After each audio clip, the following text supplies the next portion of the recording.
Well, we've got the infamous pre-lunch slot, so we'll try our best to keep everyone engaged and lively before you all go off to your lunch meetings. But thank you for joining us today on what is going to be a pretty meaty topic, and what is arguably one of the biggest problems and issues that are facing marketers today.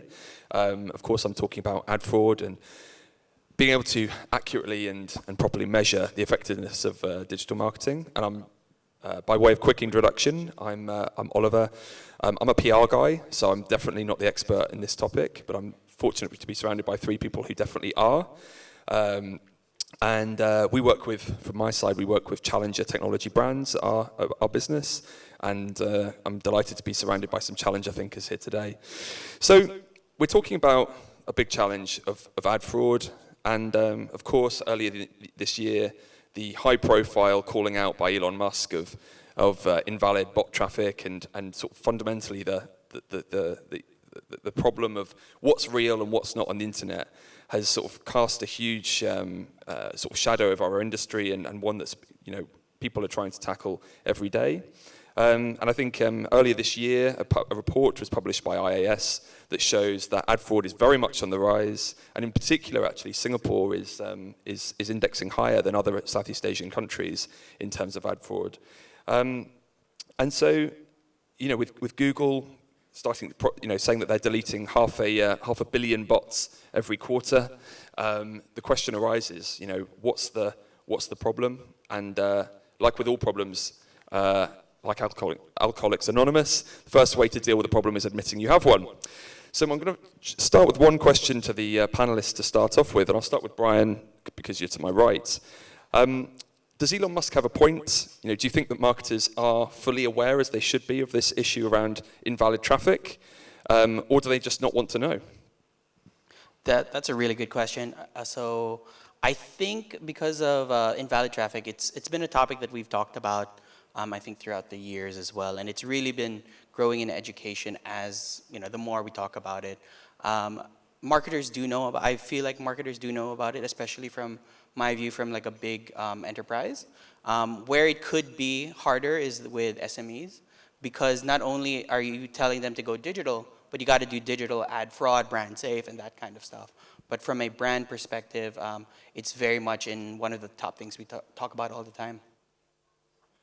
And to Melissa, why is it so particularly hard to measure? Of course, it's something it's kind of a very difficult question to answer about how to properly measure effectiveness. Yeah. And then beyond that, is it getting harder? Is it getting easier? Do you think that we've got light at the end of the tunnel, or do you think actually the worst is yet to come?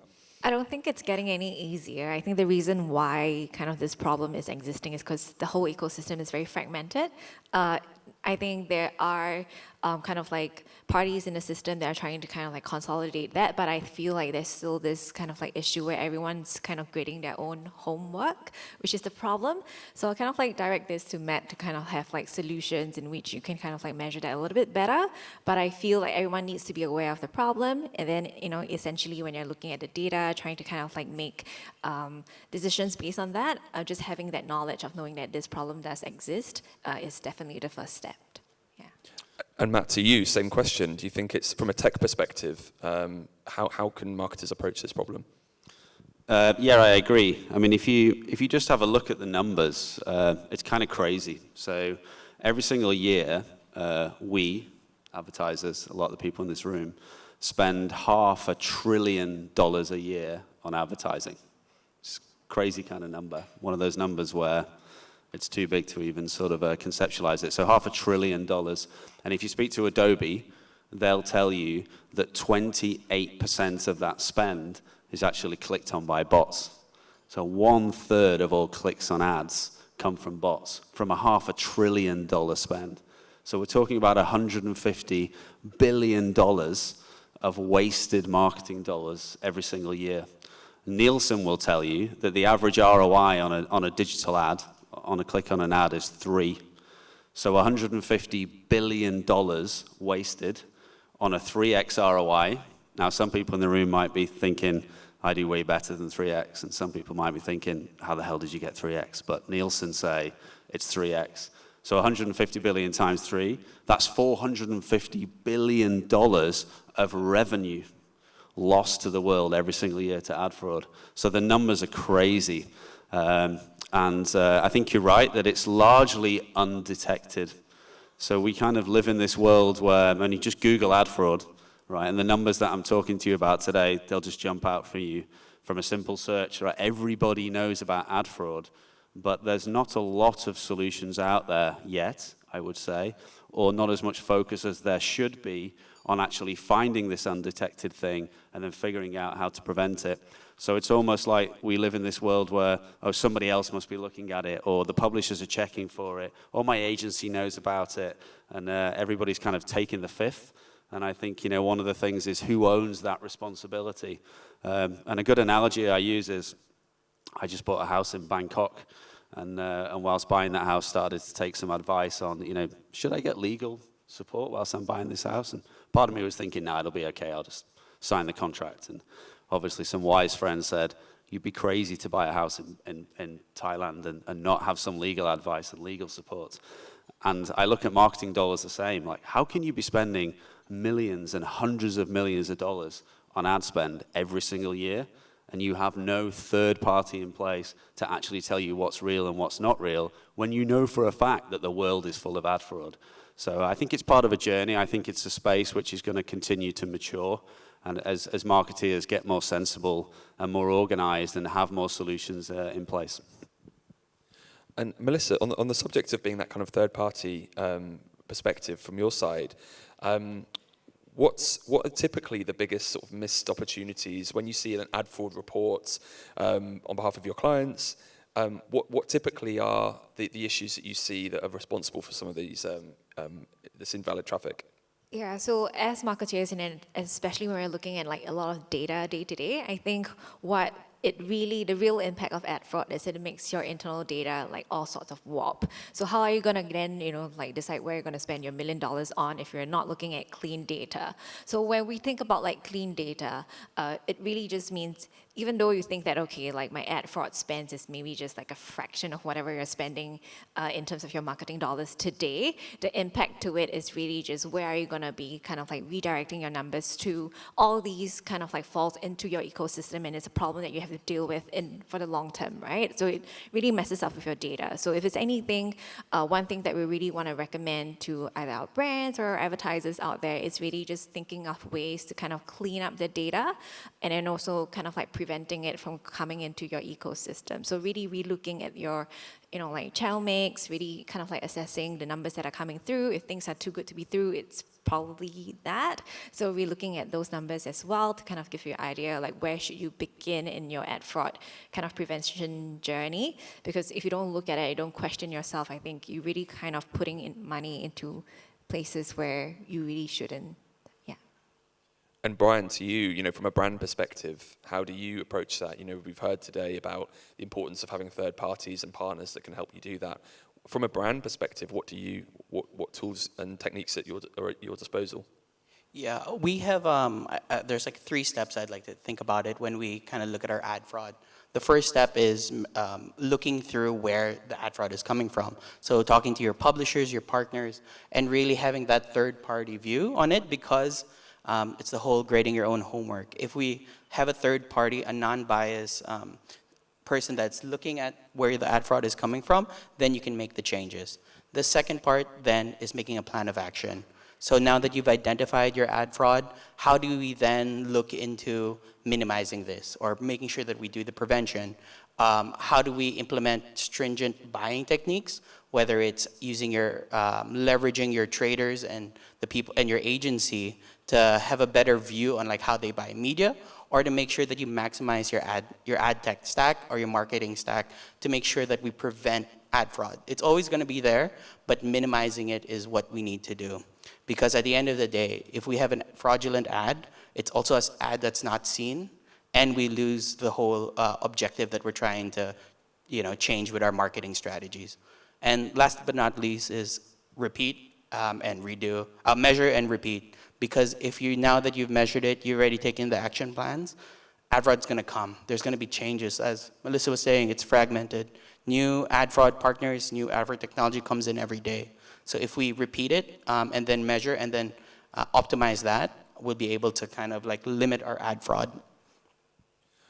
Okay, and we're sat here in Singapore, part of Southeast Asia. It would be remiss for me to not think about how are we performing on the global stage.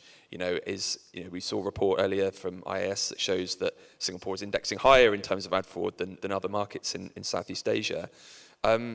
How are we doing? And do you think when you talk and look at your market counterparts across HP, is the issue more prevalent here? Do you think? And I'd also be really interested to know from all three of you in terms of the verticals, the industries that you work across. Are there particular industries that are more rife than others? Start with you, Brian. Okay, yeah. I was reading a study about like mobile ad fraud. So like in Asia, majority of the people we advertise to are on mobile. And I think 60% of mobile ad fraud comes from Asia. In addition to the numbers that Matt just mentioned, it's pretty alarming.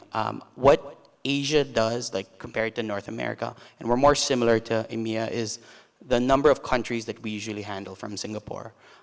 We have to look at it from a bespoke level, like looking at each of our strategies in each market, because we can't do a blanket ad fraud system. We need to look at the languages, the partners that we use, and apply those changes one by one, and really like try to manage that. Yeah. Melissa? Yeah, I think like in terms of quantum, if you talk about dollars, then I think like Neymar definitely come up top, but that's because the cost of acquisition is so much higher over there. We're talking about like $9 to $10 cost per download. But in Asia, where the cost per download is just less than $1, I think like the number of fraudulent installs is definitely more alarming. So if you look into that quantum, then I feel like Asia is a riskier kind of market. And then over to you, Matt, and also the industry stuff, if there's any particular industries you find that are particularly prevalent versus others. Yeah, I agree with what everybody's saying. I mean, the brutal reality is that wherever there's an opportunity to make some money, you will find bad actors. So whether that's a shop or a house or a car or a business, the world is unfortunately full of criminality. And digital advertising is no different. And sometimes people are surprised by that stat about Singapore. But Melissa's totally right.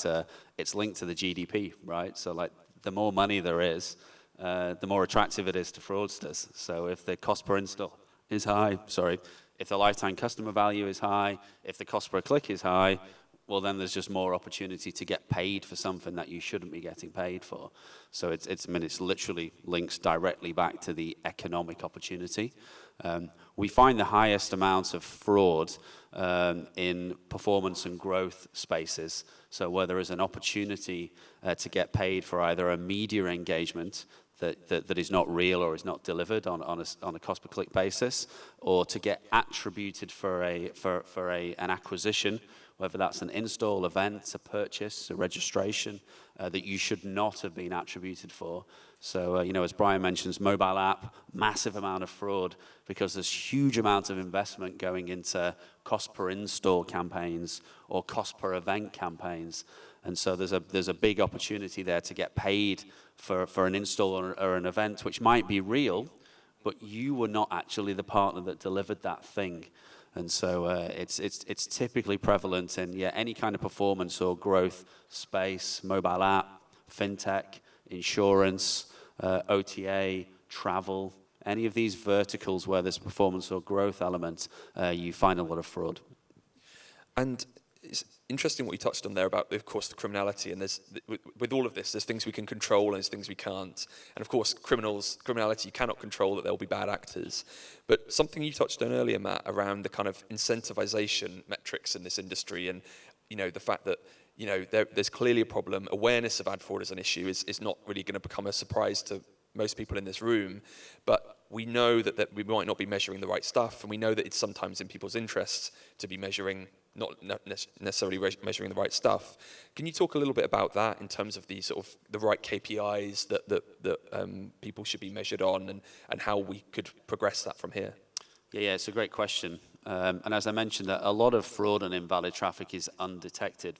So in other words, we read these headline numbers, and I've shared some of these headline numbers, and clearly everybody on this panel, and I'm guessing a lot of people in the room, are aware that there's fraud and invalid traffic out there. But it's amazing how many advertisers are not aware that they're the victim of it. So there's this kind of, as I mentioned before, there's this kind of attitude of, well, nobody's asked, right? And I'm delivering installs. And there's also a KPI element to this as well, right? Like if you're a marketing person or an agency or a CMO or a VP of growth and you're hitting your cost per install number and everybody thinks that you're great and you're going home and nobody's asking you the question, then why would you even want to unpack that, right? It's like, well, I know there's fraud, but no one's asked me about it yet. And so there's a lot of that actually goes on in our industry. The reality is that that cost per install number, as Melissa pointed out, is inaccurate because there's fraud baked into it. And so you're actually optimizing on the wrong data. And then if you go one sort of layer beneath that, you're attributing to the wrong partner. So a lot of the fraud is not necessarily that the event is not real. It's what we call attribution fraud. So you're paying the wrong partner for that thing. Somebody else should have got paid for it. But then what happens is you optimize and scale into that. So in other words, you reward the criminality and you scale into it. And meanwhile, the CPI on your other paid sources gets worse. And wait a second, my organic is performing terribly. Why is that? Well, it's because your paid is stealing all the conversions from your organic activity. And so now you're optimizing on completely wrong data. So it's about, as Brian mentioned, it's about making the investment to have all of the analytics in place and continue to invest in those things. You know, it's not the case that one platform is going to give you all the information that you need. In the same way that putting one camera on one side of your house is not going to protect all the other rooms, right? So investing in the right technology to get full funnel analytics and continue to review and understand that information is super key. We're currently talking to a really large mobile app in India that pays its affiliate partners on the event. So not even the install, on the event that happens after the install. And this particular partner said to us, oh, we don't need ad fraud technology because we only pay on the event anyway, and we know that those events are real. This same advertiser has 250 million clicks a day, 250 million clicks a day from their paid activity. So doing the quick math on that, what is it? It's like 7 billion clicks a month, and there's 7 billion people on the planet. So that means that every single person from the age of 1 minute old to 99 years old is clicking on one of their ads every single day, but they're only serving ads in India, and there's only 1 point something billion people in India. So every single day, every single month, every single person in India clicks on their ads 7 times. Now, of course, it's complete nonsense. It's phenomenal performance. Amazing performance, yeah. It's nuts, right? But like this advertiser's going, well, it doesn't matter, because we're paying on the event, and it's like, your numbers are just so wrong, right? You're paying for events that you shouldn't be paying. You're paying the wrong partner for those events. And, you know, to Melissa's point, which is a really important point, you're optimizing on the wrong data, and that's why you have all these clicks in your click stream, because it's all just flooding in. And so, you know, it's difficult to isolate one thing, which is why, you know, some of the things that the other panelists have spoke about, I 100% agree with. It's not about sort of ticking the box. Oh, it's okay, you know, my MMP deals with it, or oh, it's okay, my agency's looking at it. You know, it's, you know, you should be investing the money to get all the right analytics in place to unlock that opportunity. And, you know, the final thing I would say on this is that as marketeers, we spend untold amounts of hours and time and money on optimization to get that, you know, little like 0.5%, you know, uplift, or A/B testing the hell out of stuff, or railing our agencies on performance. And beneath that, there's hundreds of thousands of dollars and millions of dollars being wasted on ad fraud. So, you know, my message would be, get to the bottom of that first, and then do your optimization on top of it.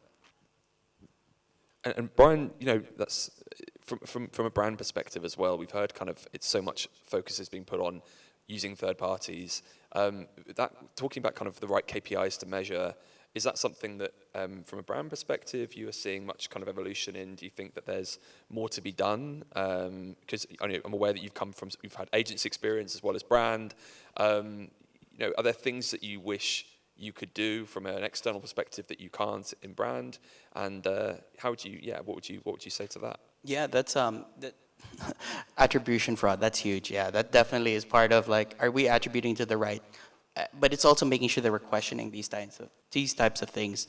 So in HB, we've recently gone through like an in-house of our media buying, where we've really brought in the expertise and really the talent to like have these types of conversations. So if we have ad fraud, what are we going to do about it? How are we changing the things that we need to change to make sure that that is minimized or at least prevented at the best possible way? So for us, brand safety, ad fraud, invalid, viewability, these brand metrics for looking at how well our ad performs is a subset, is not the main KPI. Our main KPIs are still installs, acquisitions, people viewing our page. But these ad fraud metrics become a standard practice that we do.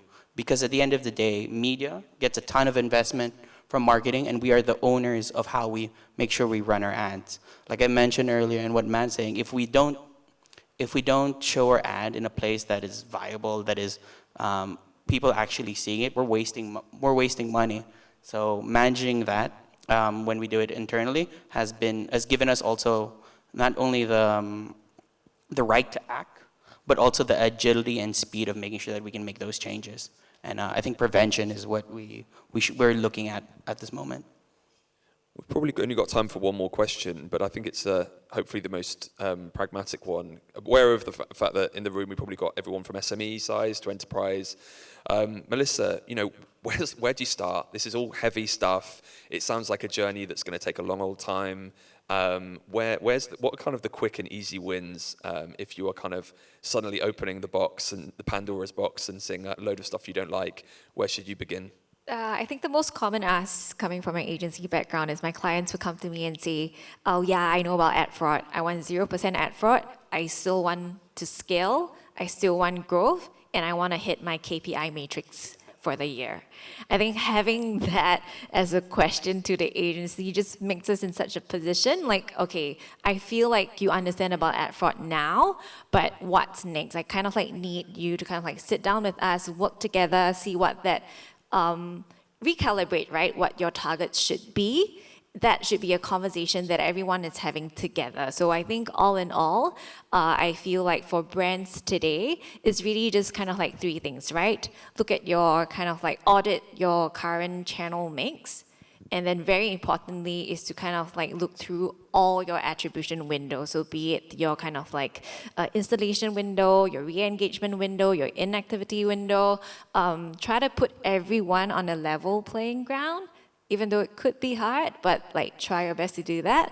And then thirdly, you really have to kind of like look at your cost per action, your customer acquisition cost, and see where that really lands. And then to give like agencies, give all your partners and publishers a fair target to work towards. I think that's really healthy for the whole kind of like fight against ad fraud today. Yeah. And that's a brilliant way to end. So I'm going to say thank you very much, Matt, Melissa, Brian. Thank you for your time. Thank you. Thank you, Ron. Thank you.